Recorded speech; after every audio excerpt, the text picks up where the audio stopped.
Nous allons lire les psaumes 22, les versets 2. Mon Dieu, pourquoi m'as-tu abandonné? Et t'éloignes-tu sans me secourir, sans écouter mes plaintes? Amen. Nous allons lire encore dans le livre de Jean, Jean chapitre 3, verset 16. Jean chapitre 3, verset 16. Nous allons lire. Car Dieu a tant aimé le monde, qu'il a donné son Fils unique, afin que quiconque croit en lui ne périsse point, mais qu'il ait la vie éternelle. Amen. Amen. Nous allons prier. Éternel notre Dieu, Seigneur Jésus, nous te disons merci, Seigneur, parce que tu nous as donné la grâce de lire une portion de ta parole. Seigneur Jésus, c'est toi qui as écrit cette parole. Et toi seul viens nous donner le contexte.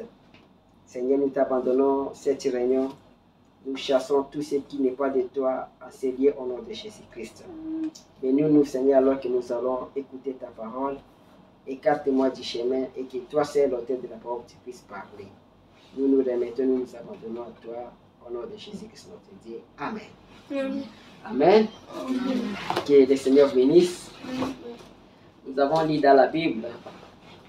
Nous allons lire les psaumes 22 où David est en train de dire mon Dieu, pourquoi m'as-tu abandonné? Et t'éloignes-tu sans me secourir, sans écouter mes plaintes? Ça, c'était David qui disait ça. Mais or, David prophétisait. Il parlait du Seigneur Jésus-Christ. C'était une prophétie. Et au calvaire, le Seigneur Jésus-Christ a crié, mon Dieu, pourquoi m'as-tu abandonné? Nous avons lu aussi dans le livre de Jean, Jean chapitre 3, verset 16. Là où il est dit, car Dieu a tant aimé le monde, qu'il a donné son Fils unique, afin que quiconque croit en lui ne périsse point, mais qu'il ait la vie éternelle. Amen. Alors aujourd'hui, nous allons essayer de parler de 5 mots. C'est à partir de ces 5 mots-là que nous allons parler cet après-midi. Le premier mot que nous allons parler, ça sera vivant. Nous allons parler de vivant, mourant, enseveli, ressuscitant, revenant. Amen. Alors ces 5 mots, c'est tiré de la prédication de Frère Branham, c'est là où j'ai eu l'inspiration. La prédication est intitulée Vivant, mourant, enseveli, ressuscitant, revenant, qu'il a prêché le 29 mars 1959. Amen. Amen. C'est à ces 5 mots-là que nous allons essayer de parler aujourd'hui. Il est dit, en vivant, il m'a aimé. En mourant, il me sauva. Enseveli, il emporta mes péchés au loin. En ressuscitant, il justifia gratuitement pour toujours.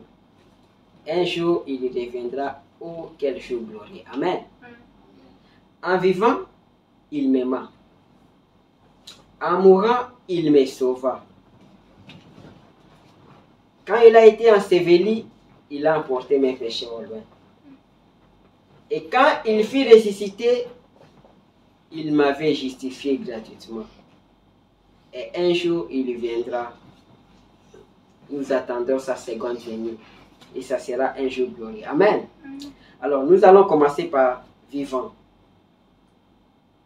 Vivant, en vivant, il m'aima. Amen. Alors là, nous prenons la prédication de Frère Branham. La prédication est intitulée Vivant, mourant, enseveli, ressuscitant, revenant, au paragraphe 12. Écoutez, Frère Branham il dit, jamais une vie n'a été vécue comme la sienne. Parce qu'à sa naissance, il était Dieu manifesté dans la chair. Il était l'expression de ce que Dieu, de ce que est Dieu le Père. Et Dieu le Père étant amour, alors Jésus était la pleine expression de l'amour. Amen. Il dit que non, que Jésus était l'expression de Dieu et que Dieu qui est amour, Jésus est l'expression de l'amour de Dieu. Amen. Il était amour depuis la toute première fois que ces petites mains de bébé ont caressé les jolis joues de sa mère. Il était amour. Amen. Il dit que Jésus était amour. Il était l'amour. Et Dieu est amour. Alors Dieu a exprimé son amour en Jésus-Christ. Amen. Il était amour. Dieu est amour. Et ceux qui aiment sont nés de Dieu. Nous avons lu dans le livre de Jean, Jean 3,16, il est dit que non, car Dieu a tant aimé le monde, il a donné son Fils unique. Amen. Dieu a tant aimé le monde, c'est-à-dire ceux qui ne méritaient pas d'être aimés. Dieu a aimé le monde. Il a aimé ceux qui ne méritaient pas d'être aimés. Alors il a donné son Fils unique. Afin que quiconque croit en ses fils, quiconque croit à Jésus ne périsse pas, mais qu'il ait la vie éternelle. Amen.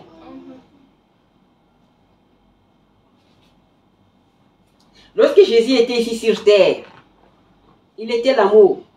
Il a exprimé l'amour de Dieu sous toutes les formes. Amen. Il a exprimé l'amour. La frère Branham nous dit, au paragraphe 15, dit, lorsqu'il était sur terre, il exprima son amour dans des tant de façons différentes qu'il était indiscutablement la créature la plus aimante qui ait jamais vécu. Amen. C'est-à-dire c'est la créature qui a exprimé l'amour. Amen. La créature la plus aimante qui ait jamais vécu, c'était Jésus.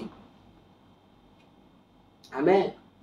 Frère dit, et je pense que dans sa vie ici-bas, il exprimait Dieu.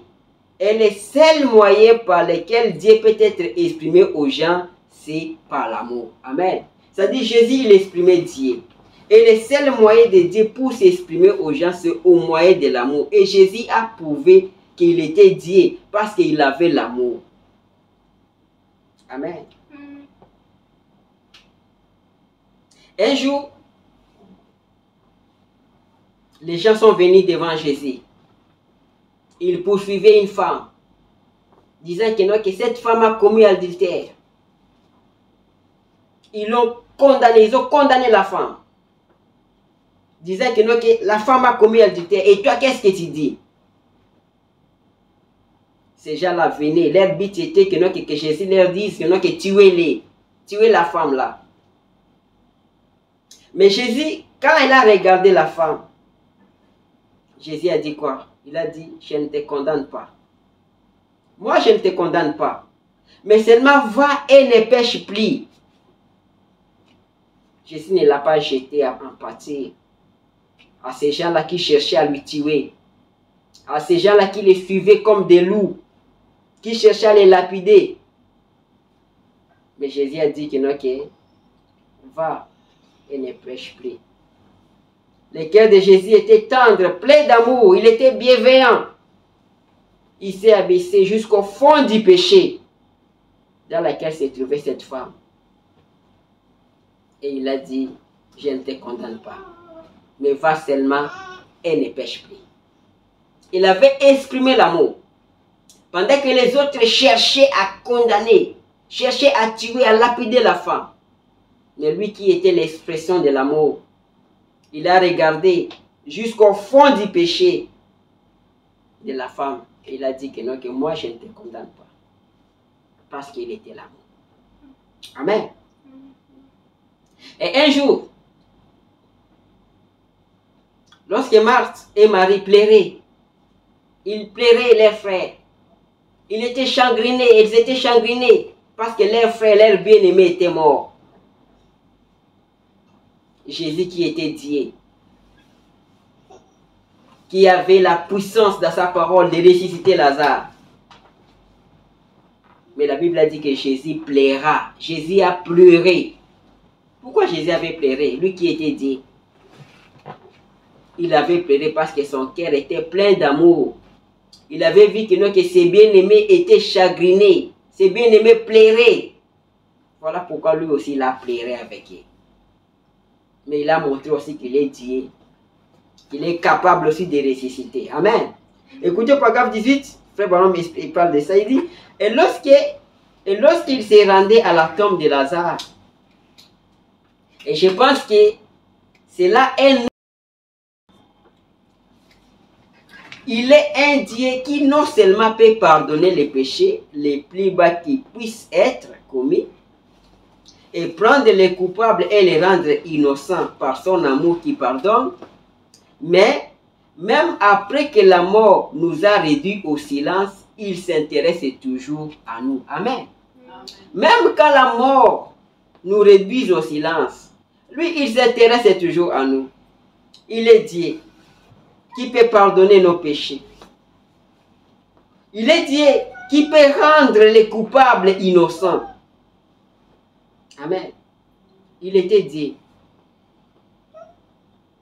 Il partait chez Lazare, à la famille de Lazare, qui était endeuillée. Lui qui était Dieu. Amen.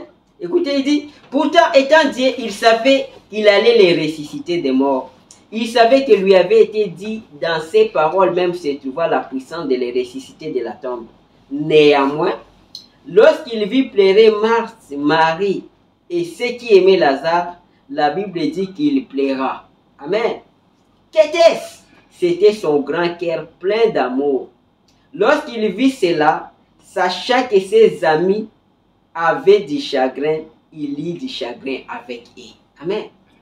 Lui qui était Dieu, il a la puissance de ressusciter. Mais quand il a vu que ses amis étaient dans le chagrin, lui aussi, il eut du chagrin avec eux. Lui aussi, il a pleuré avec eux. Amen. Parce qu'il est l'amour. Il est si compatissant. Il est très compatissant. Écoutez, programme 19, frère, me dit, je suis si content de savoir qu'on peut les trouver au milieu de ceux qui ont le cœur brisé. Amen. Il dit, je suis si content de savoir qu'on peut les trouver. On peut trouver Jésus parmi ceux qui ont le cœur brisé. Amen. Dans nos moments de chagrin, il n'est pas de ceux qui nous abandonneraient. Jésus ne nous abandonne pas. Dans nos temps de chagrin, il est là, il est au milieu de nous. Il nous soutient car rien ne va plus. Et quand les derniers espoirs terrestres ont été épuisés, il est toujours Dieu. Il nous aime. Il était l'expression de Dieu. Amen. Dans les moments de chagrin, lui, il ne nous abandonne pas. Il est là. Il a exprimé ça. Il nous soutient. Amen. Lui qui était Dieu, quand il était chez Lazare, à la famille de Lazare, il a pleuré. Parce qu'il avait vu que Marthe, Marie et ceux qui aimaient Lazare pleuraient. Lui aussi, il a pleuré. Et il faut me dire que je suis si content de savoir qu'on peut les trouver au milieu de ceux qui ont le cœur brisé. Amen. Il dit dans nos moments de chagrin, il n'est pas de ceux qui nous abandonneraient. Il nous soutient car rien ne va plus. Car rien ne va plus. Lui, il est là, il ne nous abandonne pas. Il nous soutient. Et quand les derniers espoirs terrestres ont été épuisés, il est toujours Dieu et il nous aime. Amen. C'est pourquoi il dit que nous, vivant, il m'aime. Vivant, il m'aime. Il montre qu'il est l'amour. Il a exprimé l'amour. Au paragraphe 20, écoutez, frère, on dit, oh, combien je crois qu'il désire voir son peuple, tellement loin de son esprit, que nous pourrons aller les uns vers les autres, dans les épreuves et les difficultés, pour apporter l'expression de sa compassion, ces déversants de nos cœurs qui sont nés de son esprit, afin de refléter dans l'Église l'amour du Dieu vivant. Ceci exprime bien ce qu'il a dit, ou ce que le poète a dit, en vivant, il m'aima. Amen. En vivant, il m'aima. La vie de Jésus, c'était l'amour. Jésus était un paquet d'amour. Jésus faisait que des biens. Il guérissait les malades. Il ressuscitait les morts. Il assistait, il aidait. Jésus a exprimé l'amour. Dans toutes ses formes, il a exprimé l'amour. On n'a jamais vu Jésus demander de l'argent quand il guérissait un malade. Regardez tout ce qu'il faisait, les dons qu'il avait, mais il n'avait même pas une maison pour dormir. Il était l'expression de l'amour. Voilà pourquoi que le poète ici a dit que non, qu'en vivant, il m'aimait. La vie de Jésus, c'était l'amour. Amen. Écoutez, au paragraphe 21, il dit, la façon dont Dieu s'est représenté lui-même en Jésus-Christ a démontré ce qu'il a fait pour toute la race humaine. Il a exprimé son opinion à la race humaine. Pardonner et aimer ceux qui ne méritaient pas d'être aimés. Amen. Il a pardonné. Il a aimé ceux qui ne méritaient pas d'être aimés. Amen. Car Dieu a tant aimé le monde. Il a aimé ceux qui ne méritaient pas d'être aimés. Il a aimé, il a pardonné. C'était l'expression de l'amour de Dieu. Amen. Frère me dit, à quel point nous manquons cela, nous manquons de voir cela. Nous aimons seulement ceux qui nous aiment. Mais lui, il a aimé même ceux qui ne l'aimaient pas. Amen. Il dit, nous pouvons aimer ceux qui nous aiment, mais lui a aimé ceux qui ne l'aimaient pas. Voilà la différence entre nous et lui. Nous aimons seulement ceux qui nous aiment. Mais lui, le Seigneur Jésus, a aimé ceux qui ne l'aimaient pas. Il était l'expression de l'amour. En vivant, il m'aima. Amen. Il a été la plus grande et la première représentation de l'amour qui soit offerte à la terre. Il a été méprisé par ceux qui vivaient sur la terre, par ceux qui l'aimaient. Amen. Lui, il aimait. Il a montré, il a exprimé l'amour, mais lui, il a été méprisé. Il a été méprisé. Frère Branham me dit ici, il dit, aucun homme n'a jamais pu aimer comme lui. Aucun homme n'a jamais pu aimer comme lui. Et aucun homme n'a jamais été haï comme il a été. Amen. Aucun homme n'a jamais aimé comme lui. Et aucun homme aussi n'a été haï comme il a été haï. Lui qui faisait les biens. Amen. Ils l'ont haï et méprisé. Ils l'ont rejeté. Mais cela n'a pas arrêté son amour. Amen. Malgré qu'il a été haï, malgré qu'il a été méprisé, cela n'a pas arrêté son amour. Amen. Il est raillé lorsqu'il était suspendu à la croix, après avoir vécu cette vie où il n'avait fait que du bien. Amen. Pardonnant aux coupables, guérissant les malades et faisant seulement des choses qui étaient bonnes. Mais quand il a été suspendu à la croix, qu'est-ce qu'il faisait? Il est raillé. Il est critiqué. Lui qui a vécu une bonne vie, lui qui faisait que du bien, lui qui pardonnait aux coupables, lui qui guérissait les malades, lui qui faisait seulement de bonnes choses. Mais il a été haï, il a été méprisé. Amen. Et quand il était à la croix, les pécheurs l'ont même craché au visage. Ils l'ont même arraché les barbes. Amen. Mais cela n'a pas arrêté son amour. Il a dit au contraire, oh Père, pardonne-les, parce qu'ils ne savent pas ce qu'ils font. Malgré tout ce qu'il faisait. Amen. Il a exprimé son amour. Il est Dieu.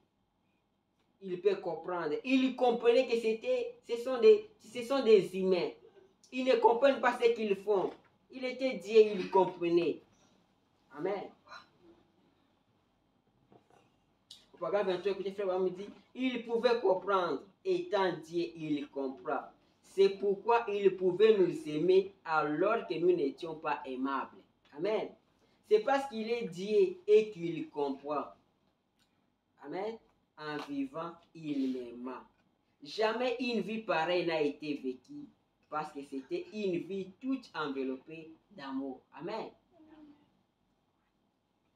C'est ça, les premiers points ou les premiers mots, vivant.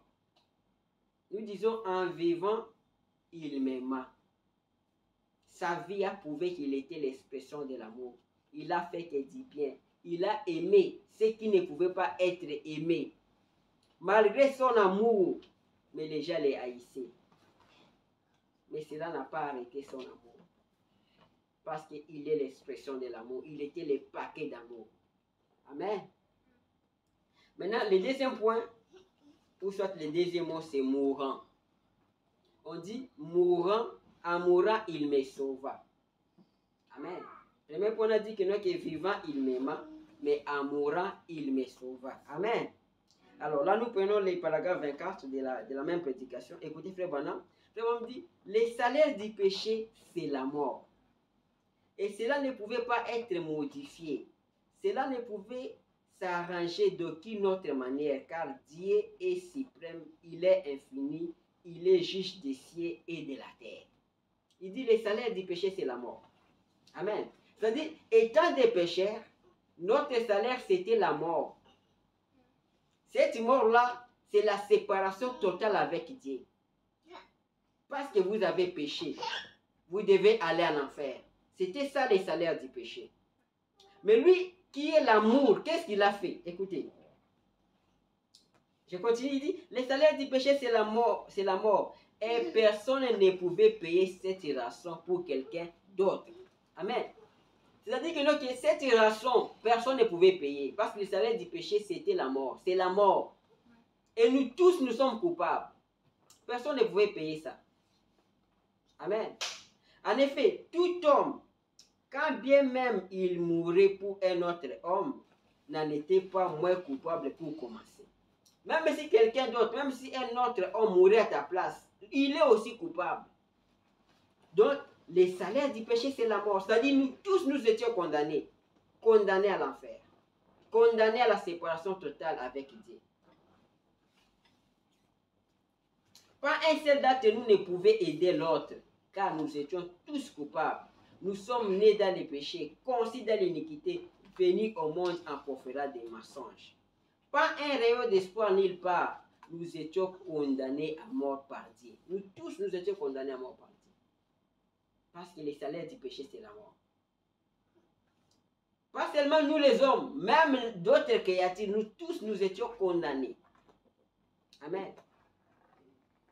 Il n'y avait pas un homme juste qui pouvait prendre la place de quelqu'un d'autre. Mais quelle était maintenant la solution de Dieu? Dieu lui-même s'est fait chair pour que lui puisse venir mourir, parce que c'était lui seul le juste, aucun homme n'était juste. Il fallait que lui, il puisse venir mourir pour nous sauver. Amen. Écoutez au paragraphe 25, il dit, il n'y avait qu'un seul moyen de payer cela, et c'était par la mort de Dieu lui-même. Amen.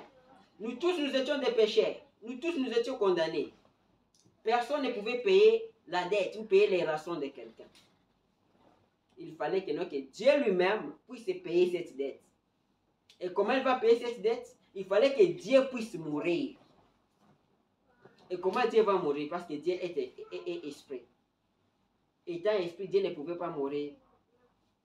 Mais qu'est-ce que Dieu a fait? Dieu a porté le corps humain dans le corps de Jésus-Christ. C'était Dieu lui-même. Il est descendu dans un corps humain, dans un corps de chair. Et quand il est descendu, il a exprimé l'amour. Une vie pleine d'amour. Il a pris notre place. Amen. Écoutez, paragraphe 25. Il n'y avait qu'un seul moyen de payer cela, et c'était par la mort de Dieu lui-même. Dieu étant donc un esprit, ne pouvait pas mourir, mais il est descendu dans un corps de chair et s'est exprimé dans une vie d'amour pour prendre toute la bonté qu'il était et la donner volontairement comme sacrifice suprême. Amen. C'est-à-dire qu'il s'est fait chair. Dieu s'est fait chair. Il est venu se donner lui-même comme étant un sacrifice suprême. Amen. Afin qu'il puisse porter la culpabilité des coupables. Il est venu porter nos péchés, porter notre culpabilité. C'est nous qui étions coupables, mais Dieu, parce qu'il est le paquet d'amour, il est l'amour. Parce qu'il avait vu son peuple, il savait que si je les laisse comme ça, ils vont tous mourir. Et ce n'est pas la mort naturelle ici, cette mort-là signifie la séparation éternelle avec Dieu. Alors, comme nous étions ses enfants, il est venu lui-même, il a porté la chair, il a accepté que lui, il soit coupable. Amen. Il était le sacrifice. Il s'est fait lui-même sacrifice. Amen. Tous nous sommes pécheurs et sans aucun moyen au monde d'être une fois sauvés. Il n'est pas venu sur terre seulement pour être vu, mais il est venu mourir comme un sacrifice. Amen. Il est venu mourir comme sacrifice. pour que toi tu sois sauvé, pour que moi je sois sauvé. C'est pourquoi le prophète a dit que non, que mourant, il me sauva. Vivant, il m'aima. Mourant, il me sauva. Il est venu mourir à ta place. Il est venu mourir à ma place. Amen.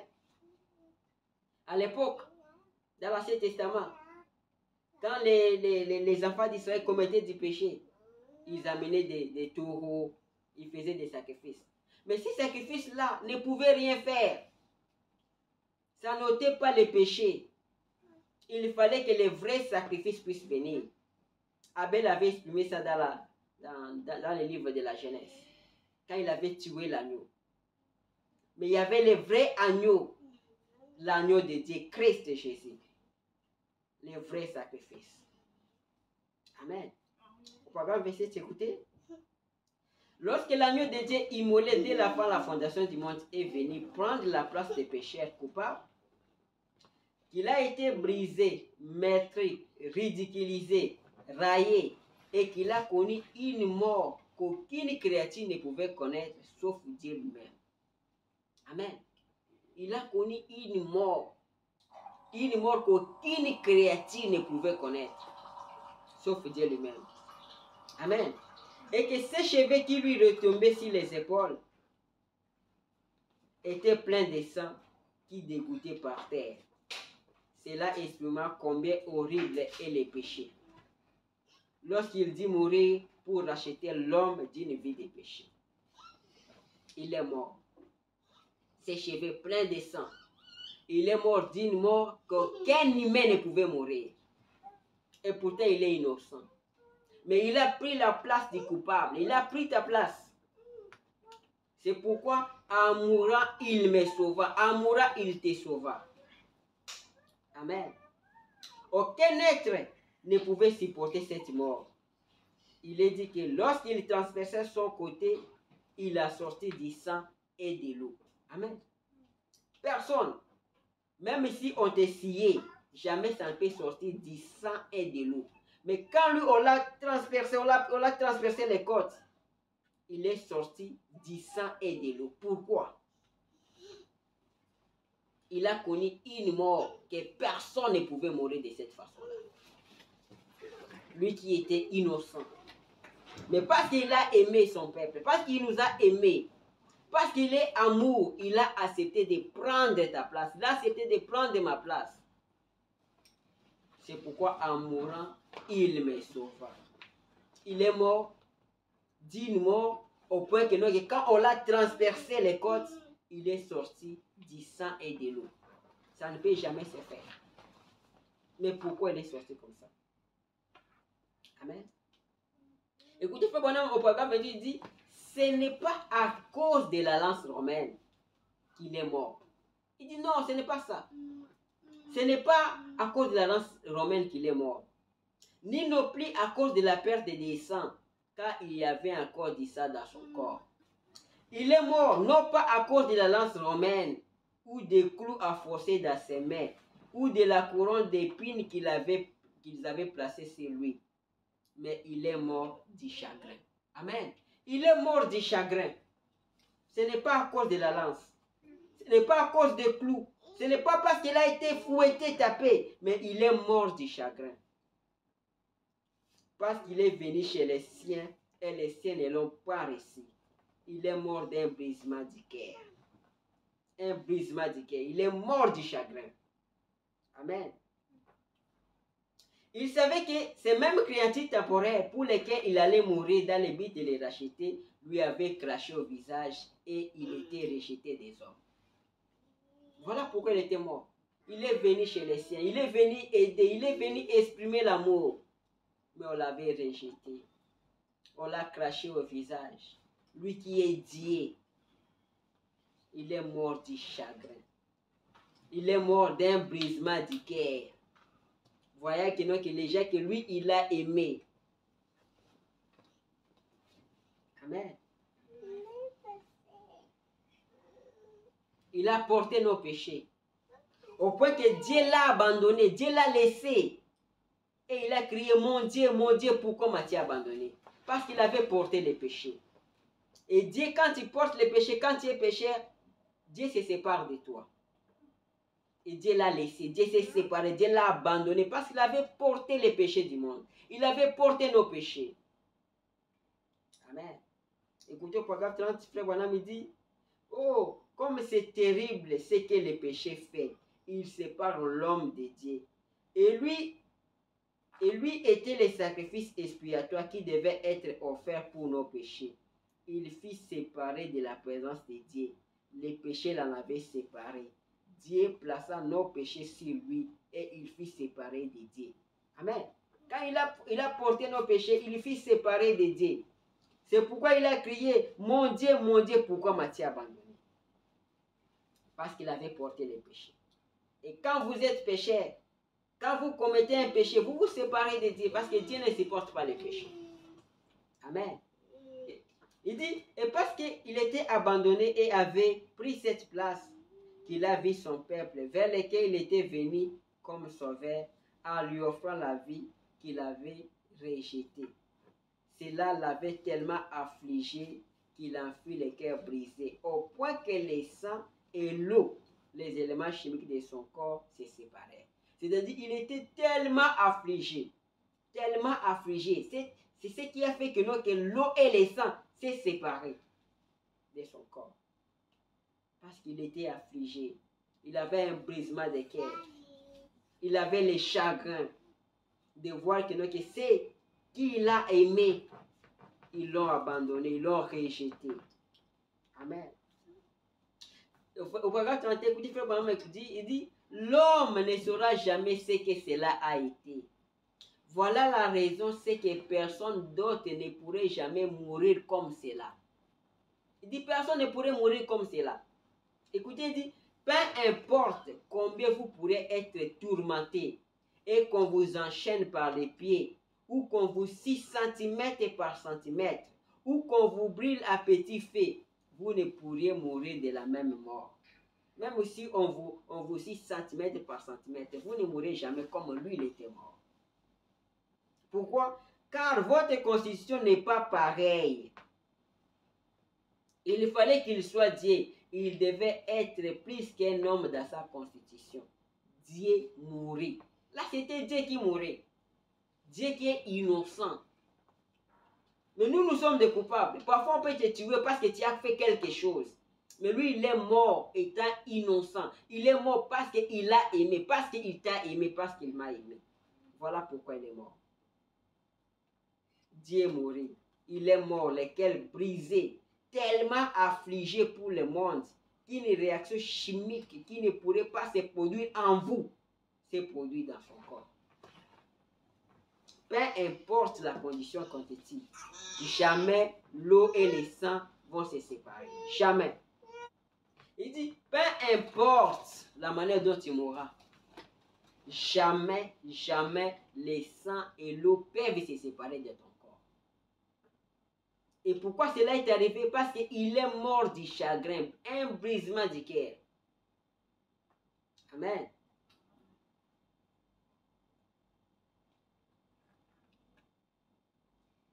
Au paragraphe 30, écoutez, frère, me dit, là était suspendue cette précieuse vie qui ne connaissait rien d'autre que l'amour et faire le bien. Il était suspendu là entre le ciel et la terre. On l'avait mis là-haut après l'avoir déshabillé. On a déshabillé Dieu. On l'a pendu à la croix. Il est entre le ciel et la terre. Il était embarrassé. Pensez comment vous serez si on vous déshabillait. Mais lui, Dieu, on l'avait déshabillé complètement nu. On l'a déshabillé. Dieu est le Dieu du ciel. Amen. Quand nous regardons des films, on voit que notre lui met un petit caleçon là. Non, il n'avait rien. On avait déshabillé Dieu, le Dieu du ciel. Au point que le soleil, c'était vers 15 heures. Mais tout à coup, le soleil ne donnait plus la lumière. Parce que le soleil ne pouvait pas voir que le Dieu du ciel est déshabillé devant les hommes. Amen. Écoutez, frère, on dit, ils l'ont dépouillé de ses vêtements.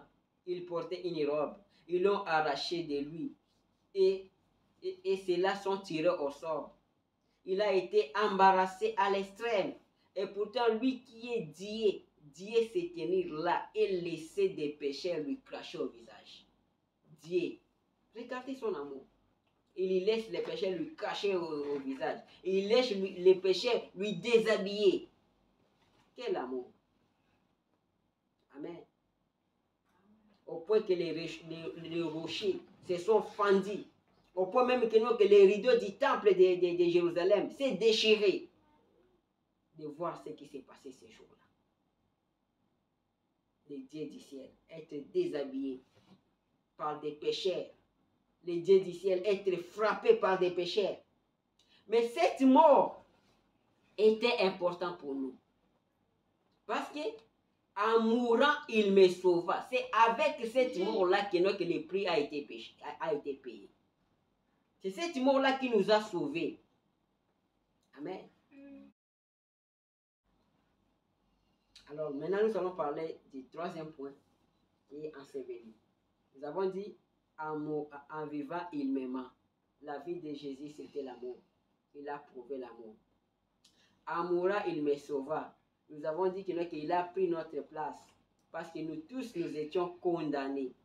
Il fallait que Dieu puisse devenir un homme pour mourir. Pour devenir un sacrifice. Alors lui, il a accepté de prendre notre place. Il est devenu sacrifice. Et il est mort. Il a été tué par des pécheurs. Mais il a accepté. Mourant, il me sauva. En vivant, il m'aima. En mourant, il me sauva. Maintenant, nous allons parler maintenant de l'ensevelissement. L'ensevelissement, c'est l'enterrement. Amen. Il dit, enseveli, il apporta mes péchés au loin. Quand il est mort, quand le Seigneur Jésus est mort, il est mort avec mes péchés. Et le péché a été enterré avec lui. Et quand le péché est enterré, il est... Écoutez, Frère Branham. Écoutez, je vais penser à des temps, Frère Branham. Il dit, paragraphe 34, écoutez, il dit, il a été condamné à présent. Le péché n'a donc pris d'emprise. Quand il s'est écrié à la croix, tout est accompli. Amen. Quand le Seigneur Jésus a crié, tout est accompli. Le péché n'a plus d'emprise sur nous. Le péché a été condamné. Le péché est mort. C'est comme dit, le péché mourit. Maintenant, il est mort.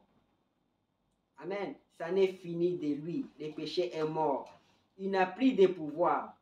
Il est sans vie. Pensez-y, les amis. Le péché, cet ennemi des êtres humains, est mort et sans vie. Il n'a plus d'effet. Amen. Le péché est mort. Le péché qui est notre ennemi. Le péché est mort. Il n'a plus de vie. Il est mort où? Il est mort à la croix. Amen. Il dit que le péché est mort. Le péché n'a plus d'emprise. Parce que le péché est mort à la croix. Amen. Au paragraphe 34, écoutez, il dit, maintenant, il est mort, il est enterré, il est sans vie. Amen. Quand le Seigneur Jésus-Christ est mort, quand il a été enseveli avec nos péchés. C'est pourquoi il a dit que enseveli, il emporta mes péchés au loin. Amen. Maintenant, il est mort, il est enterré, il est sans vie. Il ne contient plus de vie. Il doit donc être enseveli. Qu'est-ce qu'il a été enseveli? Le corps de Dieu a été enseveli, car c'était l'offrande. Maintenant, il est mort, il est enterré, il est sans vie. Il ne contient plus de vie. Il doit donc être enseveli. Qu'est-ce qui a été enseveli? Le corps de Dieu a été enseveli, car c'était l'offrande, le sacrifice expiatoire. C'était l'agneau consumé qui fut dévoré par les flammes de l'iniquité. Cet agneau, c'est Dieu qui ne connaît pas le mal. Sa vie a été offerte et il a été suspendu les sacrifices expiatoires. Enseveli, il a emporté mes péchés au loin. Amen. Il doit être enseveli. Les corps, les sacrifices expiatoires doivent être ensevelis. Amen. Le Seigneur Jésus-Christ, quand il est mort, lui, le sacrifice, il a été enseveli. Quand il a été enseveli avec nos péchés. Il dit que notre enseveli, il emporta mes péchés au loin. Amen. Au paragraphe 37, on me dit, quand quelque chose est enseveli, c'est caché, c'est hors de vue. Amen.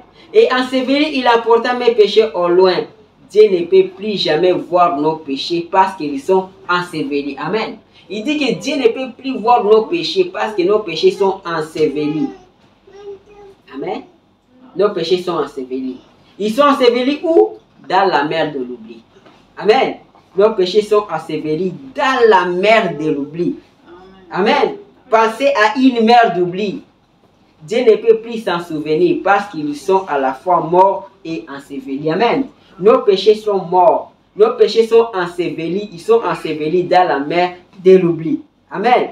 Il n'est même plus possible de les rappeler. Ils sont sortis de la mémoire de Dieu. Amen. Quand le Seigneur Jésus-Christ est mort, quand il a été enseveli avec nos péchés.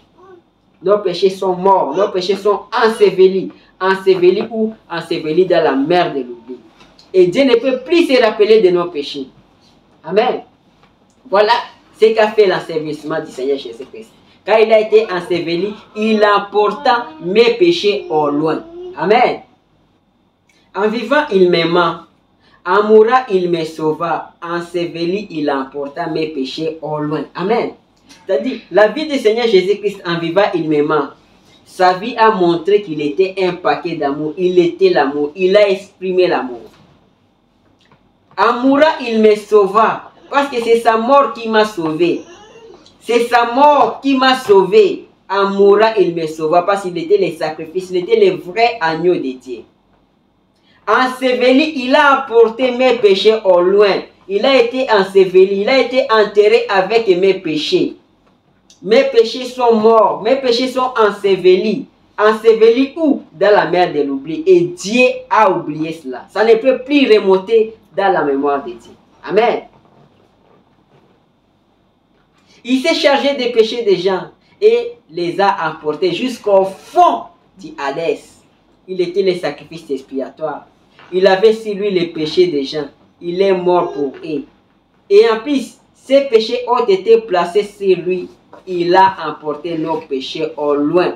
Si loin que Dieu ne peut plus jamais les voir. Pensez-y, oh, l'Église a de quoi crier Alléluia pour intersauveur. Amen. Voilà ce que le Sauveur a fait. Voilà ce que l'amour de Dieu a fait. Voilà ce que le Seigneur Jésus-Christ a fait. Il est venu sur terre. Il a exprimé l'amour. Il est mort à notre place. Il est mort. Il a porté nos péchés. Il est allé avec ça. Il a enseveli nos péchés dans la mer de l'oubli. Au point que Dieu ne peut plus se souvenir de nos péchés. Amen. Ah. Écoutez, frère, on dit, nos péchés sont non seulement pardonnés, mais aussi ensevelis dans la mer de l'oubli. Pour ne plus jamais revenir à la mémoire. Amen. Il dit, nos péchés, écoutez, il dit, nos péchés sont non seulement pardonnés, mais ensevelis dans la mer de l'oubli. C'est grâce au Seigneur Jésus-Christ que nous obtenons le pardon de nos péchés. Il dit, nos péchés sont non seulement pardonnés, mais aussi ensevelis dans la mer de l'oubli. Pour ne plus jamais revenir à la mémoire. Amen. Il dit, nos péchés sont non seulement pardonnés, mais aussi ensevelis dans la mer de l'oubli. Pour ne plus jamais revenir à la mémoire. Enseveli, il emporta nos péchés au loin. Amen. Ils ne pourront plus jamais remonter à la mémoire, car ils sont partis. Ils sont hors du portée du regard de Dieu. Ils sont paralysés. Ils sont divorcés. Ils sont répudiés. Dieu ne s'en souvient plus. Amen. Il a dit, Dieu ne s'en souvient plus de nos péchés. Nos péchés sont non seulement pardonnés, ils sont aussi ensevelis. Ils sont ensevelis dans la mer de l'oubli. Dieu a oublié nos péchés à cause de Jésus-Christ. Amen. Amen. Nous allons parler du quatrième point, mais là c'est ressuscitant. Amen. Il dit que nous, en vivant, il m'aima. En mourant, il me sauva. Enseveli, il emporta mes péchés au loin. Maintenant, nous parlons du quatrième point, c'est ressuscitant. Il dit, en ressuscitant, il me justifia. pour toujours. Il me justifia gratuitement pour toujours. Amen. Écoutez, dit, paragraphe 40 dit, en ressuscitant, il justifia gratuitement pour toujours. Amen. En vivant, il m'aima. En mourant, il me sauva. Enseveli, il emporta mes péchés au loin. Amen. Mais ressuscitant, il me justifia. Il me justifia pour toujours. Il dit que non, que tu n'es plus pécheur. Tu es juste. Tu n'as jamais commis du péché. Tu es juste. Tu es saint. Il t'a justifié. Amen. C'est pourquoi il dit que, non, que ceux qu'il a commis d'avance, il les a appelés. Ceux qui les a appelés, il les a glorifiés. Ceux qui les a glorifiés, il les a justifiés. Dieu t'a justifié. La mort du Seigneur Jésus-Christ, la résurrection du Seigneur Jésus-Christ a produit la justification. Amen. Écoutez, paragraphe 43 dit, qu'était-ce cette résurrection? C'était les récits de Dieu montrant que la facture a été payée. Amen. Il dit la résurrection, c'était c'était les récits de Dieu, la résurrection, montrant que la facture a été payée. En ressuscitant, il les justifia gratuitement pour toujours. Oh, quel sauveur! En ressuscitant, qu'avait fait Dieu? Un homme peut souffrir, un homme peut mourir, un homme peut être enseveli. Mais Pâques, c'était ce qu'il y avait de plus grand, car c'est là que Dieu a donné son approbation. Mes lois ont été satisfaites, mes exigences ont été satisfaites par lui. Il a ressuscité des morts. En ressuscitant, il les justifia gratuitement pour toujours. Béni soit son nom. Amen. C'est-à-dire, en ressuscitant maintenant, quand le Seigneur Jésus-Christ a ressuscité, la résurrection a produit la justification. La résurrection a produit la justification. Quand le Seigneur Jésus-Christ est ressuscité, ça a produit la justification. Ça nous a justifié. La mort du Seigneur Jésus-Christ nous a justifiés. Amen. Écoutez, paragraphe 44, on dit, ce n'est pas étonnant que cela produise des émotions. Ce n'est pas étonnant que les cœurs humains ne puissent se contenir. Oh, avec une foi victorieuse, nous pouvons nous tenir là et dire, nous sommes justifiés pour toujours gratuitement. Amen.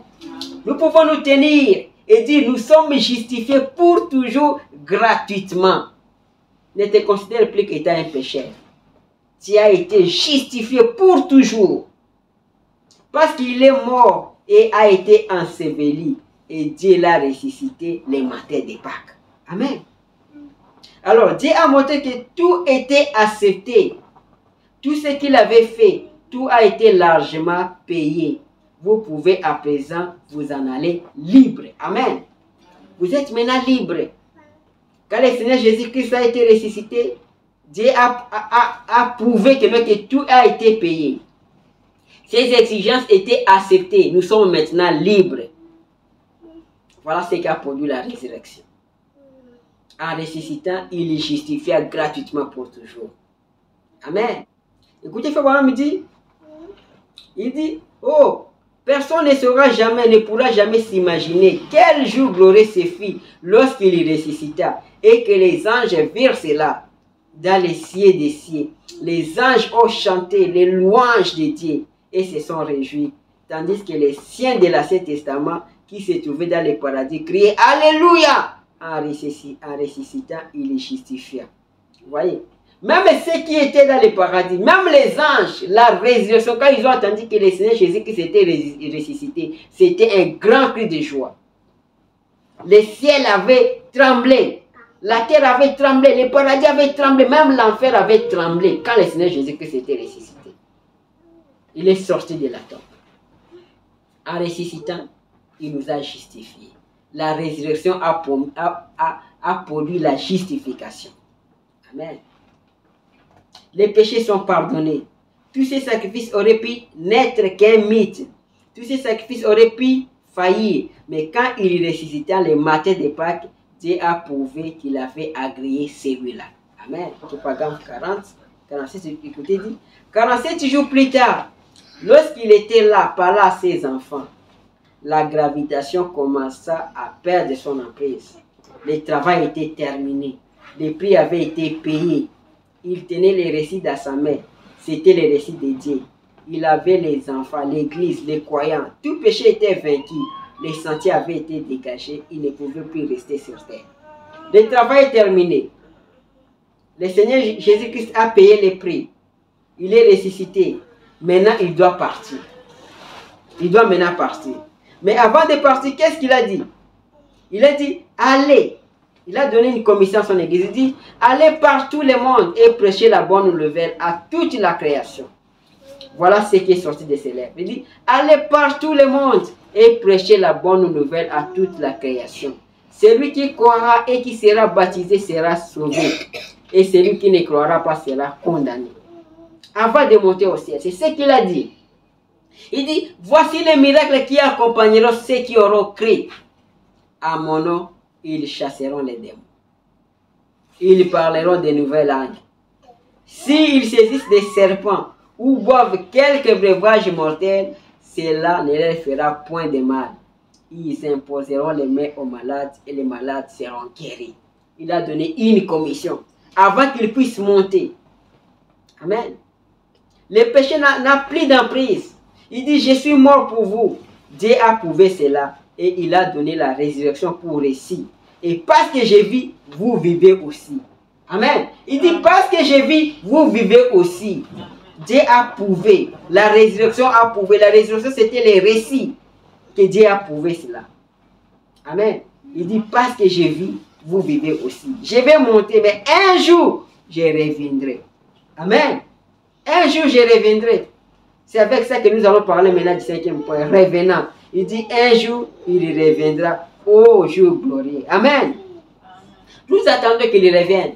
Écoutez au paragraphe 49, il dit, un jour, il reviendra au jour glorieux.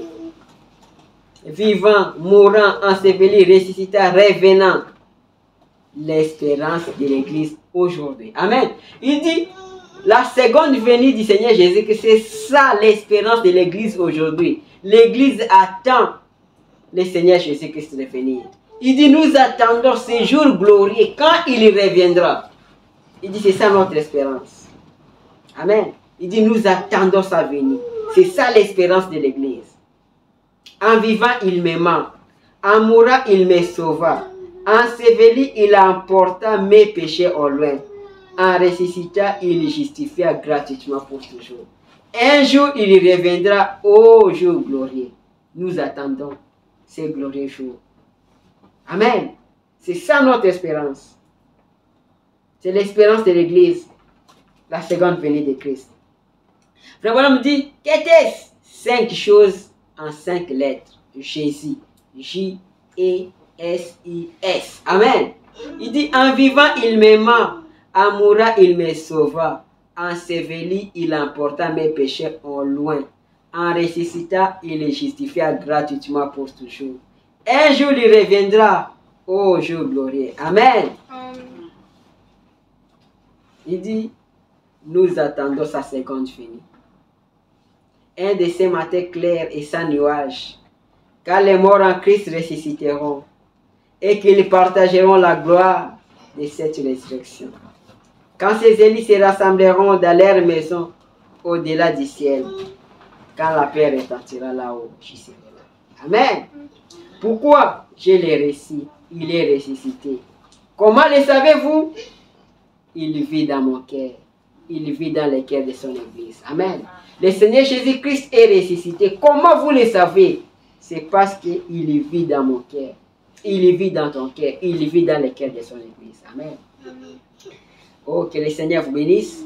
Nous avons parlé de ces 5 points, ou de ces 5 mots: vivant, mourant, enseveli, ressuscitant, revenant. Amen. Que le Seigneur Jésus-Christ vous bénisse et qu'il puisse ressusciter dans vos cœurs. Amen. Amen. Que Dieu soit loué. Nous allons prier. Alors que nous allons chanter Ma foi regarde à toi.